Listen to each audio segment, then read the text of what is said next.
Hey y'all, it's Nadi Wilson checking in with Sheen Magazine, and we are here at day 2 of InvestFest. Stay tuned for the media, stay tuned for the interviews, and we also have headliners Issa Rae, Tabitha Brown, and so much more. Who do I have the pleasure of speaking to today?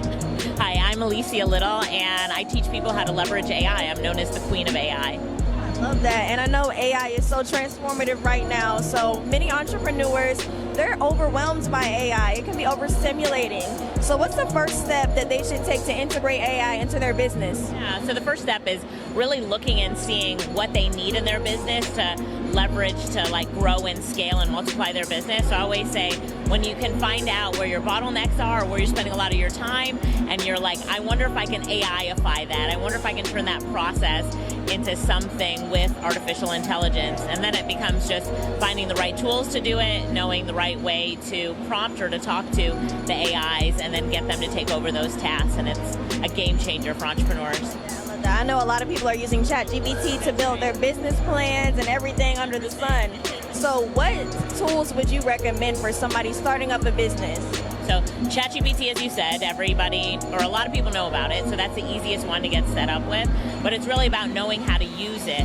So when you go to a tool like ChatGPT and you ask it to create something, like you said, a business plan, so you ask ChatGPT to create a business plan for you. But the real, the beauty of it is at the end of that ask is to tell ChatGPT, what information do you need from me or to know about me and my business in order to create this business plan? And then it'll ask you 15 questions, you answer those 15, and then you get an amazing business plan. So it's about the tool and knowing how to use it right. So I like ChatGPT.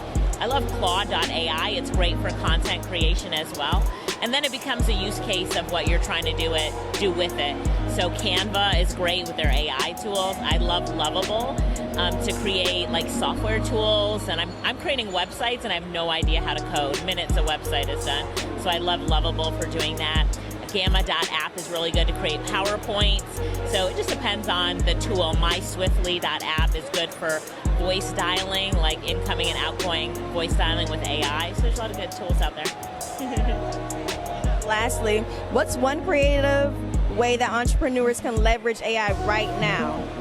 Yeah, so what I would tell an entrepreneur to do right now is to just open up their ChatGPT account. If they don't have one, open up a free account and tell ChatGPT to act as their business strategist. So be like, act as my business strategist who's had experience for 25 years in helping entrepreneurs to go from $0 to $1 million in 12 months. And then you say, this is my name and this is my business. What do you need from me in order to create my plan for me? So it'll ask you questions and it'll create your plan. Here's how you make $1 million in 12 months.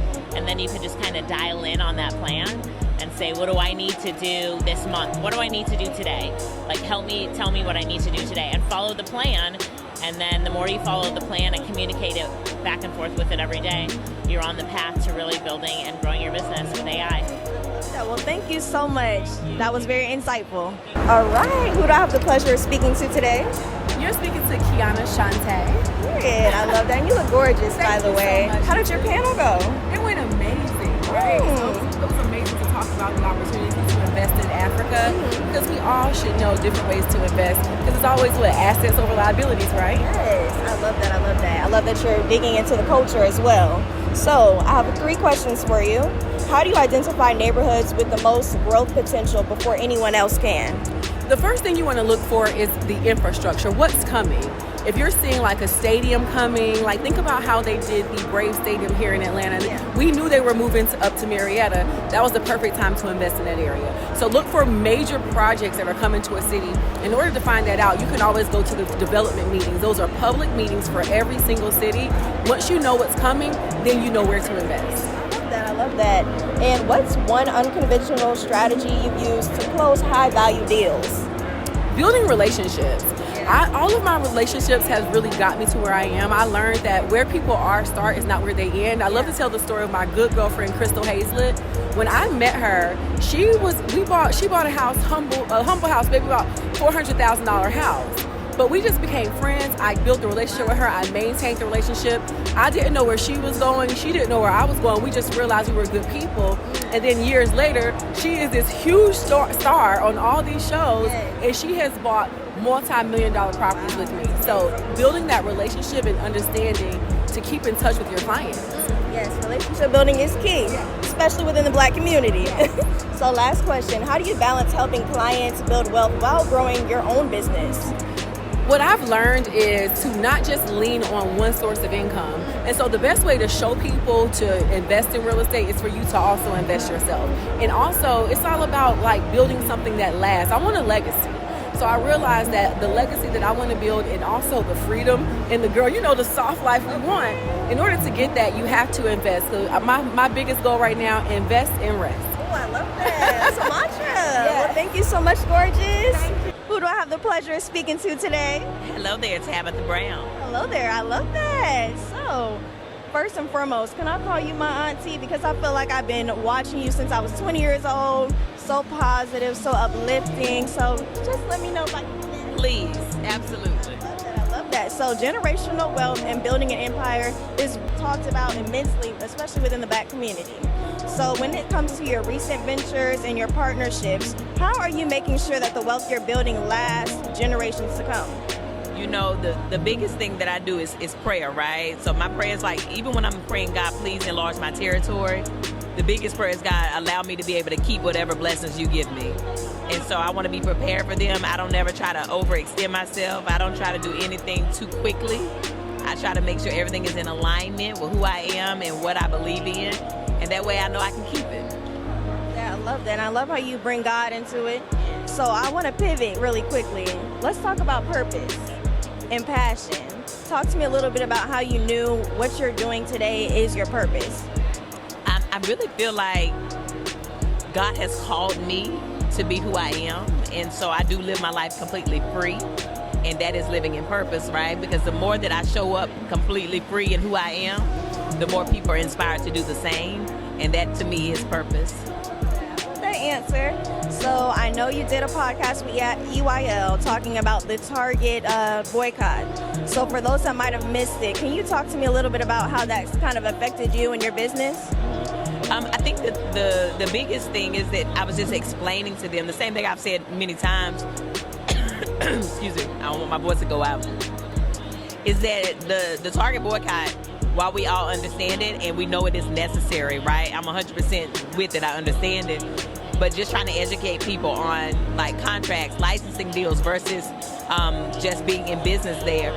Those small businesses that people are like, y'all should just pull out and take your businesses out. They can't just do that. It's not that simple. And a lot of those businesses, including my own, have all been affected by it. But you know what? We all learn to pivot and we continue to move forward every day. And how can we as the Black community help you guys? The biggest thing is direct support, right? And some people who are not boycotting, they're like, I ain't boycotting. Okay, that's fine if that's your business. If you go in, buy Black.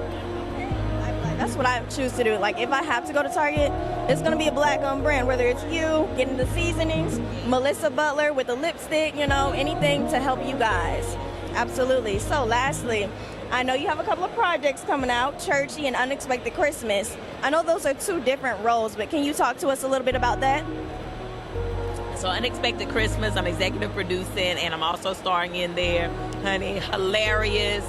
Both of these are comedies, Churchy as well, but I'm super excited to step into the character that just brings like holiday cheer and funny. But she the auntie that everybody know that might cut up at the Sunday dinners or Christmas time.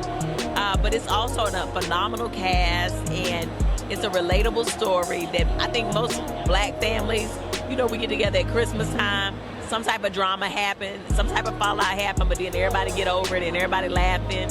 It's gonna be that relatable Christmas story. When it comes to churchy, baby, I'm a church kid. Baby, we all grew up in the church, right? And church is hilarious. But it is also a business and people forget about that. So being able to pull that curtain back with humor, that Kev on stage, he's brilliant with that. And all the cast members are excellent. It's my first time playing the mayor.